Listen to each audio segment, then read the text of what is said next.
नमस्कार, स्वागत है आपका राधा की रसोई में। तो आज देखिए बना रहे हैं भुने चने की बर्फी, और वो भी बिना चीनी के गुड़ के साथ में। तो ये कितना हेल्दी होता है ये तो आप सब जानते हैं, इसके बेनिफिट। और इसके साथ डालेंगे कुछ मखाने, और थोड़ा सा यहाँ नारियल था हमारे पास तो उसको कद्दूकस कर लिए हैं। तो चलिए दिखाते हैं कैसे बनाते हैं। बच्चों, कभी हमेशा एक मुट्ठी चना और अगर आप गुड़ खाते हैं तो आपको आयरन की या खून की कमी कभी नहीं होगी। तो आप ये नहीं कह रहे हैं कि आप डेली बर्फी या मीठा ही बना के खाएं, आप इस तरह से भुने चने खाएं तो ये बहुत ही फायदेमंद होगा। कुछ दिन बाद आप खुश महसूस करेंगे कि आपको थोड़ी सी एनर्जी अधिक हो रही है। तो चलिए इसको कैसे बनाते हैं वो भी दिखाते हैं। तो यहाँ चने के छिलकों को खूब अच्छे से निकाल लेंगे, और कढ़ाई गरम है, मखानों को भून लेते हैं पहले। तो मखानों को खूब अच्छे से क्रिस्प होने तक भूने। देखिए इस तरह से चनों को छिलका बहुत अच्छे से निकाल दिए हैं, और यहाँ पर मखाना भी हमारा खूब अच्छे से क्रिस्प हो गया है। ये देखिए, अगर हाथ से मसलने पे खूब अच्छा पाउडर जैसा हो जाए तो समझ लीजिए कि ये तैयार है। और इसको भी चलिए पीस लेते हैं। और इसे भी चना बिल्कुल पीस चुका है, और बहुत फाइन नहीं करना है इसे, थोड़ा सा दरदरा रहे तो ठीक है। इसी तरह से मखाने भी भुने हैं तो इन्हें भी पीस लेते हैं। यहाँ पर जिससे हमने चना लिया था, जिस कटोरी से, उसी से माप के उतना ही घोल लिए हैं, और बिल्कुल उतना ही पानी डालेंगे। इसका कोई हमें चाशनी नहीं बनाना है, बस हमें इसको मेल्ट होने तक पकाना है। तो यहाँ पर आप गुड़ अपने हिसाब से कम ज़्यादा भी कर सकते हैं, हमने उतना ही लिया है। इसको खाली मेल्ट करना है,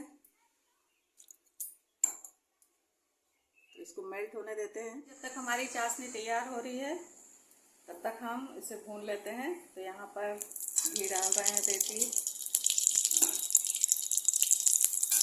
और इन्हें पहले हम अपने चना तो भुना हुआ है लेकिन फिर भी एक बार भून लेंगे जिससे नमी ना रहे। ये भी देखिए हमारा गुड़ अच्छी तरह से घुल चुका है। अब हमें कोई चाशनी नहीं बनानी है, बस घुलने का ही था थोड़ा। तो ये घुल चुकी है, तो चलिए यहाँ पर गैस को बंद करते हैं। थोड़ा सा घी कम लग रहा था तो 1 चम्मच और डाले हैं। और सबसे पहले हमें नारियल के बुरादे को भूनेंगे। ज़्यादा नहीं भूनना है, पकाना नहीं है, बस थोड़ा सा कच्चापन ना रहे।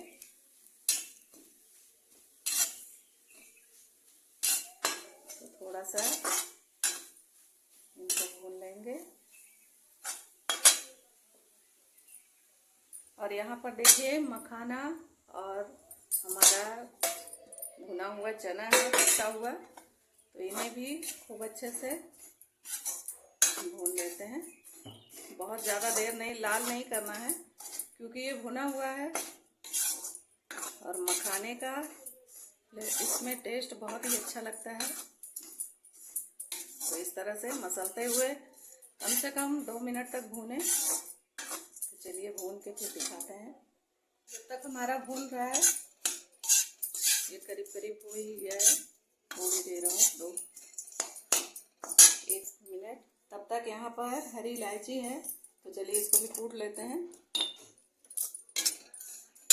ये हमारा ये तैयार है, और हमने जो गुड़ का बनाया है चाशनी, इसको छन्नी की हेल्प से डालेंगे, जिससे कि कोई अगर मान लीजिए कचड़ा हो या किरकिरापन हो तो वो छन जाए।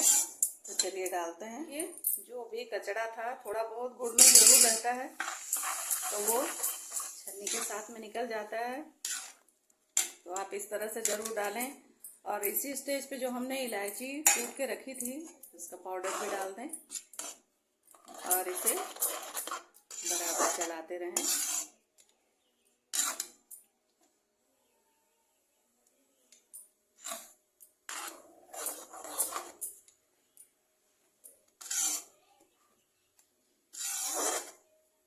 और ये गुड़ की बर्फी है बच्चों, तो ये बहुत ही स्वादिष्ट होती है। इसमें हर एक चीज़ें पौष्टिक है, लेकिन ये गर्म भी बहुत होता है। तो अगर मान लीजिए प्रेग्नेंट लेडी है कोई आपके घर में, तो उसे ना दें, बहुत थोड़ा सा खाएं या इसको मत खाएं, क्योंकि गर्म है। आप इसमें चाहें तो बादाम भी डाल सकते हैं। मुझे घी थोड़ी सी कम लग रही थी, तो घी 1 चम्मच देके फिर से डाले हैं। और इसे खूब अच्छे से इस तरह से एक डो के रूप में तैयार करेंगे। देखिए कितना अच्छा हमारा डो बन के तैयार है। तो इसी तरह से थोड़ी देर और चला लेते हैं। और आप देख सकते हैं, देखिए कढ़ाई को जब छोड़ने लगे डो, तो समझ लें कि हमारा तैयार है। और चलिए फटाफट से किसी बर्तन में घी या तेल, जो भी आपको पसंद हो, आप उसे लगा सकते हैं। देखिए मैंने एक थाली में इसे जमाने के लिए घी से थोड़ा सा ग्रीस कर लिया थाली को, और इसे रख दिया। अभी बहुत ज़्यादा गर्म है, तो आप हाथ का प्रयोग ना करें। तो चम्मच से निकाल लेते हैं। इसी तरह से सबको निकाल के दिखाते हैं। आप देख सकते हैं बच्चों, बहुत अच्छे से ये सेट हो गई है। और इसको घर में 2 बार बना चुके हैं, सबको बहुत पसंद आया, तो इसलिए सोचा आपको भी दिखा दें। आप इस तरह से अगर चाहें तो आप बादाम को जब हम भून रहे थे तो मखाने के साथ में भून के भी डाल सकते हैं, पीस के। लेकिन घर में किसी किसी को कम पसंद है, तो इसलिए ऐसे ऊपर से लगा दिए हैं, जिससे जिसको नहीं पसंद है वो निकाल सके। तो अगर आपको पसंद है तो आप इसमें मखाने के साथ में ग्राइंड भी कर सकते हैं। तो चलिए अब इसे सेट होने के लिए कम से कम आधे घंटे के लिए रख देते हैं, उसके बाद फिर दिखाते हैं आपको। ये आधा घंटा हो गया है और कितनी अच्छी तरह से ये सेट हो गया है बर्फी।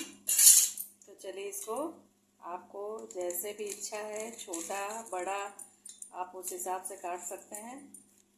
देखें कितने आसानी से कट रहा है और इसके कितने फायदे हैं ये तो आपको बताए हैं। तो चलिए इसको दिखाते हैं सर्व करके।